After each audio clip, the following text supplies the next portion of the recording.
सुंदरवन के जंगल में पक्षियों का एक आशियाना था। जंगल के सभी पक्षी आपस में मिलजुल कर रहते थे। सुंदरवन से कुछ ही दूरी पर एक खूंखार चील अपनी गुफा में रहता था। जब भी चील को भूख लगती, वो सुंदरवन के पक्षियों को मारकर खा जाता था। चील के कहर से सारे पक्षी परेशान हो चुके थे। बच्चों, मैं तुम लोगों के लिए दाना लाने जा रही हूँ। तुम लोग घोंसले के अंदर छुपे रहना। कोई कुछ भी बोले पर बाहर मत निकलना। ठीक है मम्मा, हम लोग बाहर नहीं निकलेंगे। मम्मा, आप जल्दी आ जाओगी ना? हाँ मेरे बच्चों, मैं जल्दी आ जाऊंगी।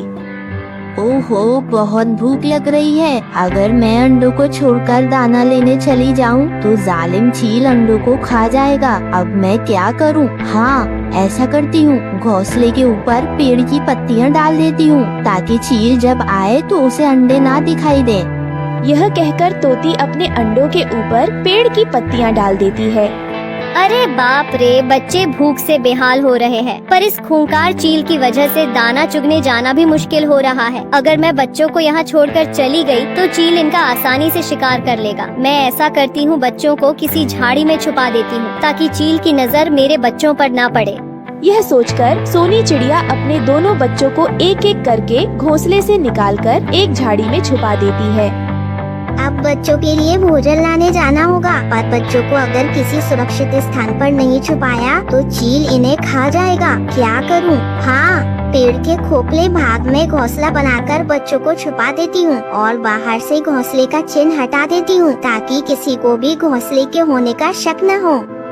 यह सोचकर टुनटुनी चिड़िया एक पेड़ में सुराख कर देती है और अपने बच्चों को उसमें रखकर बाहर से घोंसले के निशान को भी मिटा देती है। इस तरह सारे पक्षी अपने अपने बच्चों और अंडों को सुरक्षित स्थानों में छुपाकर भोजन की तलाश में निकल पड़ते हैं। अब तक तो सभी पक्षी भोजन लाने बाहर चले गए होंगे। अब जाता हूँ और उनके घोंसले से भोजन चुरा कर लाता हूँ। यह कहकर कालू कौवा भोजन चुराने सभी पक्षियों के घोंसले में जाता है, पर उसे कहीं भी कुछ नहीं मिलता। तब कौवा एक पेड़ पर बैठकर सोचने लगता है।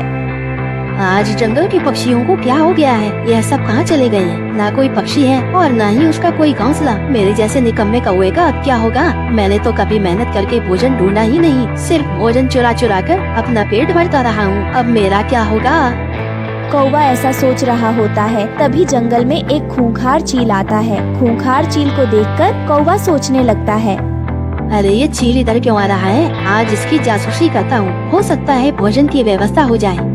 यह कहकर दुष्ट कौवा उस खूंखार चील का पीछा करने लगता है। चील सभी पक्षियों के घोंसले ढूंढने के लिए जंगल का चप्पा चप्पा छान मार रहा था। दुष्ट कौवा भी चील के पीछे पीछे उड़ रहा था। कुछ देर बाद चील एक पेड़ की डाली पर बैठे बैठे सोचने लगता है। चील की बातें सुनने के लिए कौवा भी उसके पास जाकर एक झाड़ी के पीछे छुपकर बैठ जाता है।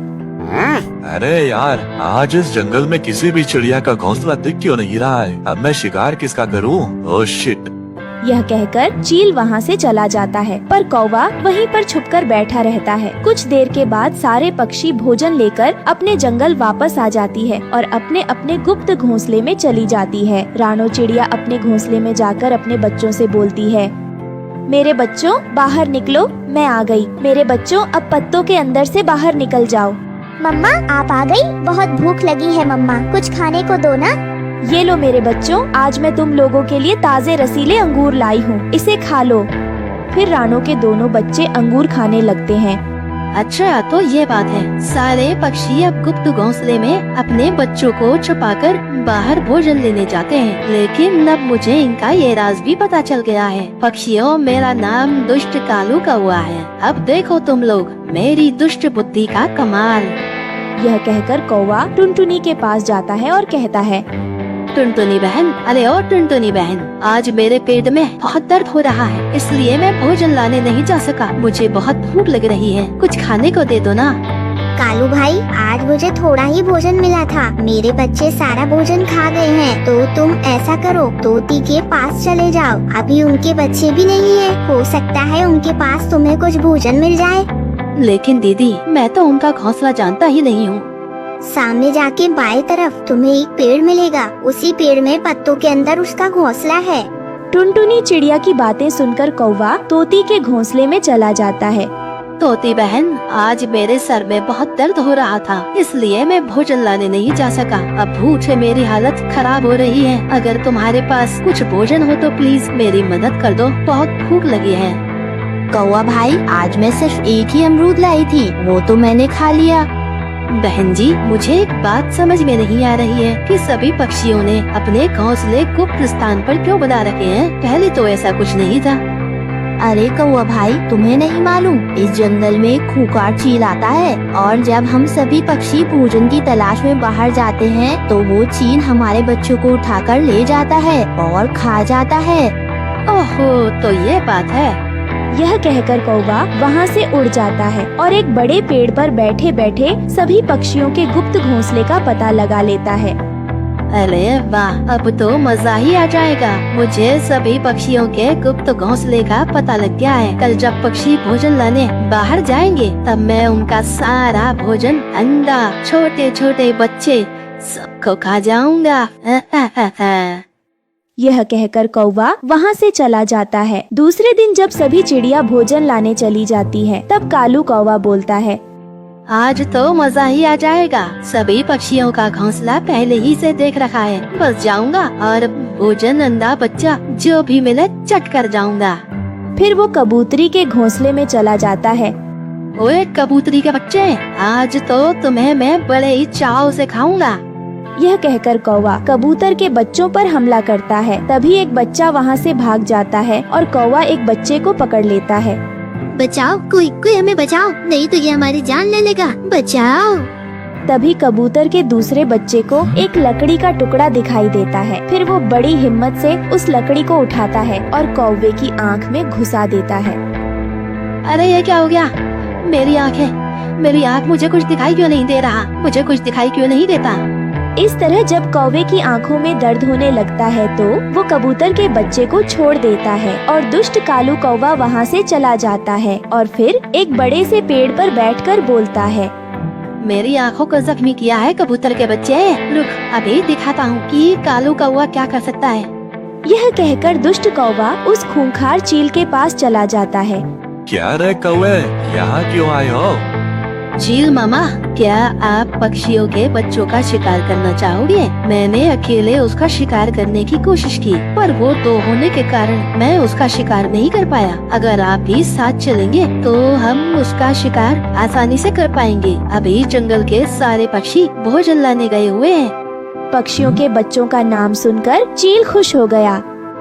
अरे कौवे, इतनी खुशी की बात है, चलो अभी जाकर चिड़ियों के बच्चों का शिकार करता हूँ। यह कहकर कौवा और चील दोनों कबूतरी के घोंसले में चले जाते हैं और दोनों बच्चों को पकड़कर फुर हो जाते हैं। कुछ देर के बाद कबूतरी भोजन लेकर अपने घोंसले में आ जाती है। अरे मेरा बच्चा कहाँ गया और मेरा घोंसला टूटा हुआ क्यों है? जरूर वो चील आया होगा। यह कहकर कबूतरी रानो चिड़िया के पास जाती है।